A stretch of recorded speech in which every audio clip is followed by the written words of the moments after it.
Hi, I'm Josh and welcome to my August wrap-up.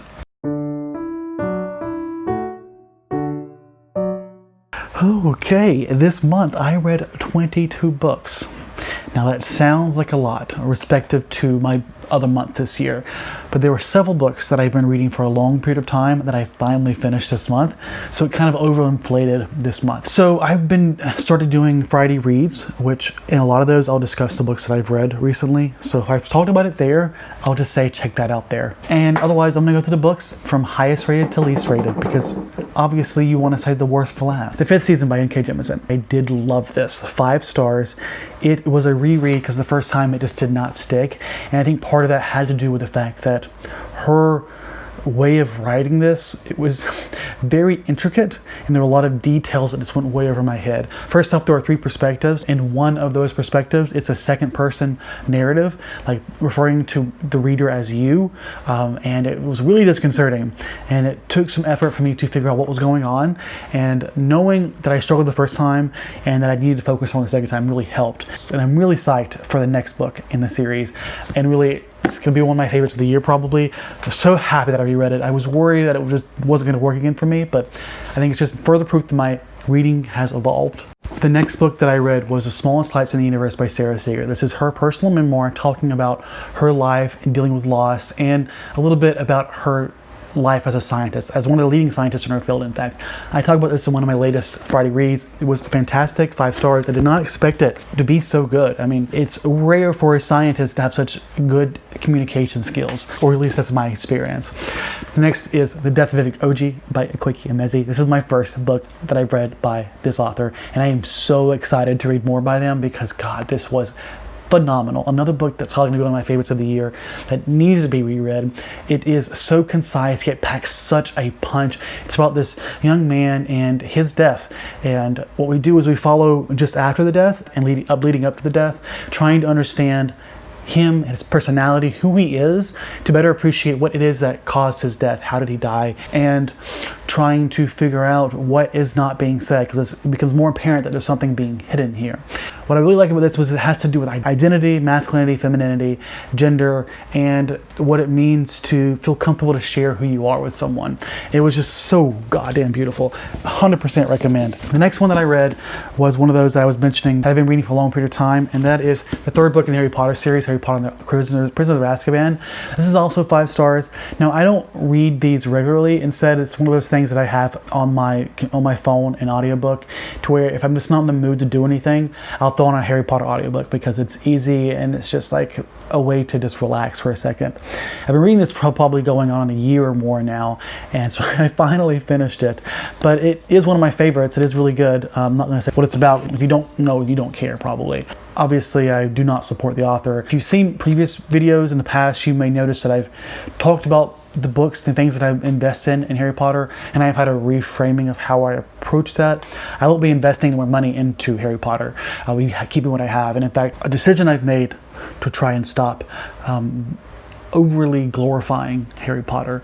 Sure, the material is there to enjoy, but there's a limit to what I'm willing to use to promote that. But otherwise, just, oh my God, why is my screen? It just keeps freezing the camera while I talk. So let's see if it does it again. I swear to fucking God, stupid phone. Okay, next up we're on 4.5 stars. First I want to give you is Bunny by Mona Awad. This was a 5 star, and it still is on my Goodreads.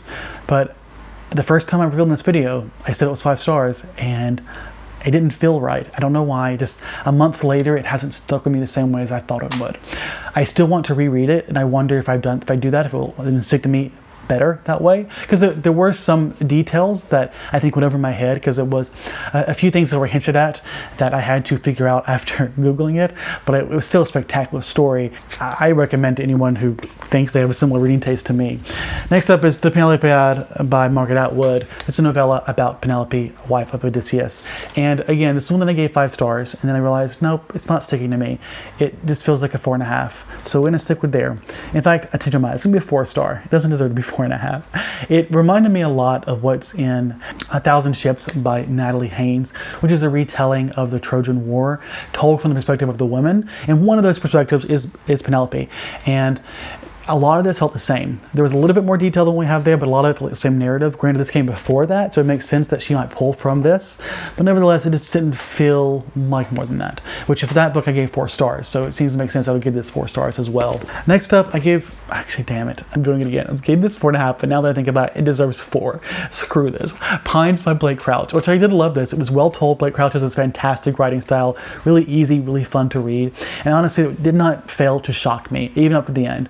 But the big picture, the ending, even though it shocked me, I wasn't seeing it coming, it wasn't what I was hoping it would be, and it just seemed a little, the setup seemed a little odd. I still highly recommend it, but this wasn't what I was hoping it would be. This is a book about a man who wakes up in this small town. It's called Wayward Pines. This is from the Wayward Pines trilogy, and he apparently was in a car accident. He doesn't have his wallet, and he can't seem to get in contact with people who he worked with or who his family's been back home.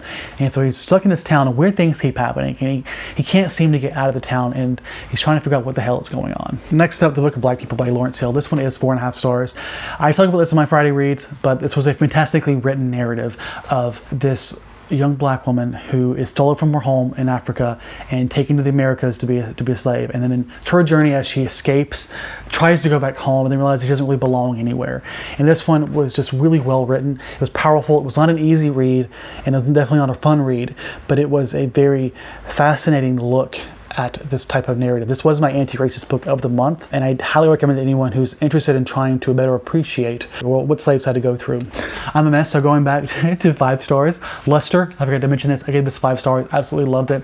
About a young woman who is trying to explore her sexuality. She's not ashamed of it, and she's just trying something new. I talked about this in one of my Friday reads. Check that out if you like it. It was fantastic. Next up is going to be The Only Good Indians by Stephen Graham Jones. This is one that I really enjoyed. I actually had to stop halfway through and start over. There were details that I did not understand how they connected. There's this monster that seems to be going after this guy, and I don't understand if it's just in his head or if it's real. And then when we pivot from him to another character, I'm confused, wondering if these are different scenarios or if they're somehow connected.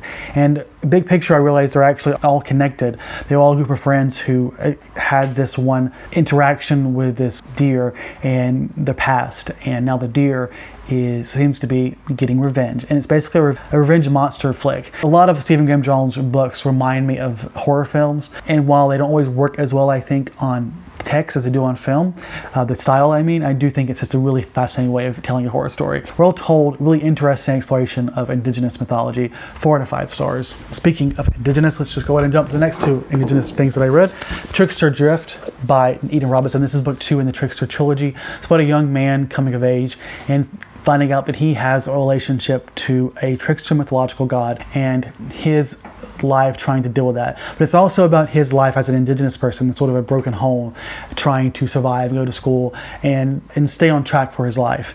And all of that is mixed in, all that really fascinating, interesting storytelling is mixed in with a great writing style of Eden Robinson that I just absolutely adore. Next up was Split Tooth by Tanya Tagaq. This is one that really challenged my idea of what a novel is, but I absolutely loved it for it. 4 out of 5 stars. Again, more details in my Friday reads.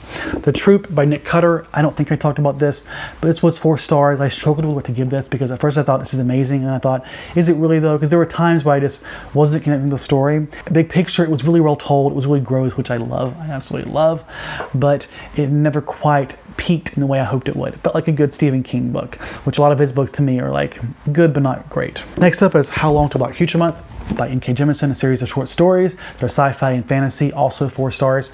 This one I struggled with a lot. A lot of these stories I read twice or had to start over halfway through, and it definitely paid off. There were some stories that really were very slow and hard to get through, but overall it was definitely worth reading because there were so many in here that I felt like were just fantastic. And that was one that I read for the Black Future Book Club, which I recommend checking out. You can find the YouTube page by the same name. It's also the Twitter page. And of course, check out Erica, The Broken Spine, for more details about that as well.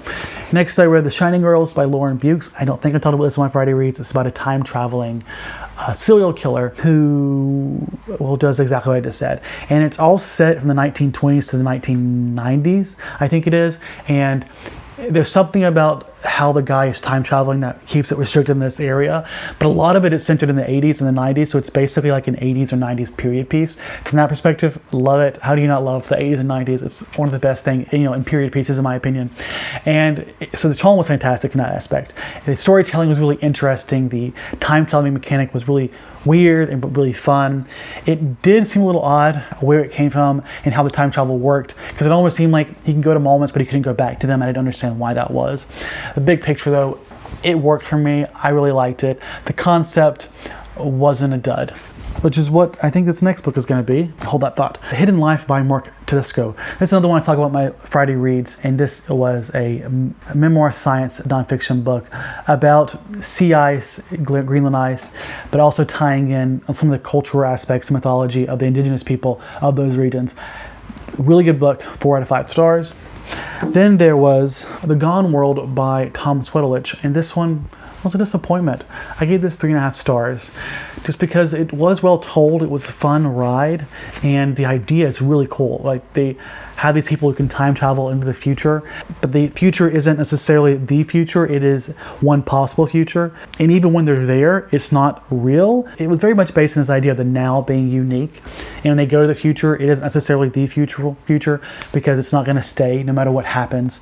And that whole idea just felt very convenient, very constructed. With like, where did that come from? Why is it like that? And the big bad in the story is there's this thing from the future that's getting closer and closer to destroying all human life, and they're trying to change that future from coming to existence. Next up is Titan Unveiled by Ralph Lorenz, and this is one of those that I've been reading for a long time with a colleague from work, and I was really hoping for this to pay off. I'm probably going to do a standalone review for this and his other book. This is basically about what we learned about the moon Titan from Cassini a few years after it finally arrived, and he had another book of what we know about Titan going up to Cassini and about Cassini itself leading up to the Cassini arrival. If you don't know about Cassini, it is this beautiful spacecraft that went and explored the Saturn system for 17 years and learned a lot about that system, including this moon Titan, which is one of the largest icy moons in the solar system. And we learned so much about Titan while we were there. He talks about that, but a lot of this is much more engineering focused and less science focused, which frankly, it's just, I don't think there's a big enough audience for that. I get wanting to explore the engineering side, but for Christ's sakes, people aren't interested in reading a handbook. And it was really quite frustrating because it was that mixed with the fact that his writing, I feel bad saying this, isn't that great, and it's very disappointing. And there were also times it felt weird. He kept feeling the need to refer to certain scientists by his relationship to them, like people that he would date, or making comments about the new beaches or things like that. It just felt out of place for a science nonfiction book, and it just doesn't fit well 10, 15 years later after these books were written. So 3 stars for both of them. Again, I'll be doing a full review, standalone review for that. Next was The Time Machine by H.G. Wells, and this one, unfortunately, 3 stars. It just didn't work for me. The concept obviously made the genre. The genre is my favorite genre, time travel, except it just felt like he didn't push it as much as I thought he would. I was expecting something more like the Futurama episode, which does it better than this does. It just wasn't enough. I felt like he focused too much on one potential time period instead of multiple time periods, which is what I was expecting. The big picture, the writing just didn't work for me. Storytelling didn't work for me. Oh, next was Flyaway by Kathleen Jennings. This was a novella e-arc that I read. It just didn't work. Watch that Friday reads some more. All Are Wrong Today's Elan Mastai. This is a time travel story. Actually, I talked about it in my Canadian Readathon Friday reads. So you can hear me bitch about it there. It didn't work for me on so many levels. And then So You Had to Build a Time Machine by someone. Another one that I talked about in one of my Friday reads. It wasn't good. It was 1 star. No thank you. And that's everything that I've read. Let me know if you've read any of these books and your thoughts on them. Otherwise, I hope you all have a great day, and I'll see you next time.